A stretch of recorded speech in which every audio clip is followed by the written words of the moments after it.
दिल्ली सेवा बिल के खिलाफ कांग्रेस आम आदमी पार्टी के साथ है। कांग्रेस प्रवक्ता अलका लांबा का कहना है कि हम इस बिल के खिलाफ हैं, तानाशाही को जीतने नहीं देंगे। पार्टी के अलग अलग लीडर की अलग अलग राय हो सकती है, लेकिन जो पार्टी आलाकमान का फैसला होगा वही अंतिम फैसला होगा। राहुल गांधी की संसद सदस्यता बहाल होने पर कहा कि लोकतंत्र और सच्चाई की हमेशा जीत होती है। हमारी संवाददाता कन्या कटियार ने अलका लांबा से खास बातचीत की। राज्यसभा में आज दिल्ली अध्यादेश पे लगातार चर्चा चल रही है। मेरे साथ कांग्रेस पार्टी की प्रवक्ता अलका लांबा जी है। मैम, सवाल ये खड़ा होता है कि राज्यसभा में एक तरफ जो है दिल्ली के बिल को लेकर चर्चा चल रही है, कांग्रेस पार्टी का क्या स्टैंड है उसको लेकर? देखिए, कांग्रेस अपना स्टैंड पूरी तरह साफ कर चुकी है कि असंवैधानिक अलोकतांत्रिक तरीकों से, बहुमत के दम पर तानाशाही तरीकों से जो अध्यादेश लाने का काम है, चाहे वो कृषि कानूनों के दौरान तालेबंदी थी, चर्चा नहीं और अध्यादेश थोपा गया, औंधे मुंह गिरा कानून। अभी दिल्ली की चुनी हुई सरकारों के अधिकारों को छीनने के लिए, जिसपे आपको मालूम है सुप्रीम कोर्ट ने भी मोहर लगाई कि नहीं, एक चुनी हुई सरकार के अधिकार होने चाहिए और वो उन्हें दिए, लेकिन अध्यादेश के मामले से उसे छीनने की कोशिश हुई।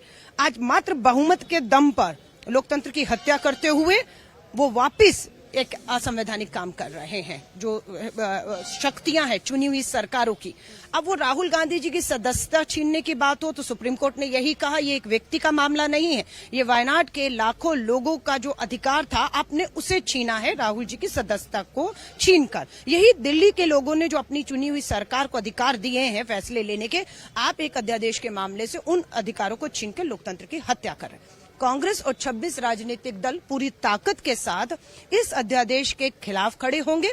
फैसला जो कुछ भी होगा सबके सामने आ जाएगा, पर दुख की बात है कि बहुमत के दम पर तानाशाही हो रही है। लेकिन सवाल ये भी खड़ा होता है कि एक और जब आपके दिल्ली के जो नेता हैं, जो पंजाब के नेता हैं, वो कह रहे हैं कि हम इस अध्यादेश के समर्थन में आम आदमी पार्टी को सपोर्ट नहीं करेंगे, लेकिन जो आपकी पार्टी के जो बाकी नेता हैं, जो हाईकमान है, वो इस मामले को लेकर सपोर्ट कर रहे हैं, तो कांग्रेस पार्टी में दो गुट में बटे हुए क्यों दिखा रहे हैं?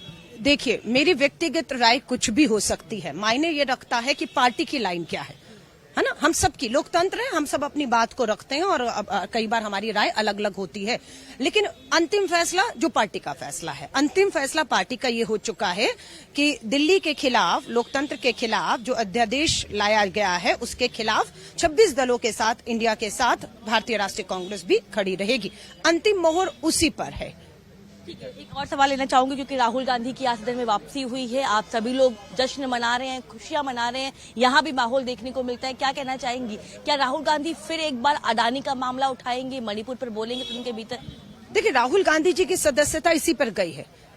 मणिपुर, अडानी की शेल कंपनियों में 20,000 करोड़ किसका है, गरीब, बेरोजगार, किसान, महंगाई पर वो बात कर रहे थे और 137 दिन उन्हें उनकी सदस्यता छीनकर आपने लोकतंत्र की आवाजों को छीनने का काम किया है। ये राहुल गांधी जी की जीत के साथ ये न्याय और सत्य की जीत है। न्याय जीता, सत्य जीता, तानाशाही हारी है। और राहुल गांधी जी आज संसद भवन गांधी जी की प्रतिमा में जाते हैं, श्रद्धांजलि देते हैं, वापस इस बात की वचनबद्धता है कि सत्य और अहिंसा के रास्ते पर चलते हुए लोकतंत्र को बचाएंगे, संविधान को बचाएंगे और संवैधानिक संस्थाओं को बचाते हुए लोगों की आवाज जो है, चाहे वो मणिपुर की आवाज है, गरीब देश के किसान की आवाज, मजदूर की आवाज, उसे उठाते रहेंगे। और आज ये हम सबके लिए बहुत बड़ा दिन है कि वो डरे नहीं, वो रुके नहीं और आज वो अपनी मंजिल पर एक बार फिर पहुंचे हैं लोकतंत्र की आवाज को बुलंद रखने के लिए। साफ तौर पे आप कांग्रेस पार्टी की प्रवक्ता अलका लांबा को सुन रहे थे, जो लगातार यही कह रही थी कि लोकतंत्र की जीत है और कहीं ना कहीं सत्य की जीत है, इसीलिए राहुल गांधी अब एक बार फिर से सदन के भीतर आएंगे और एक बार फिर, चाहे वो मणिपुर का मामला हो, चाहे वो तमाम अन्य मुद्दे हो, उसको लेकर सक्रियता से आवाज उठाते दिखाई देंगे। मेरे सहयोगी केडी के साथ मैं कनिका, सच में धड़क।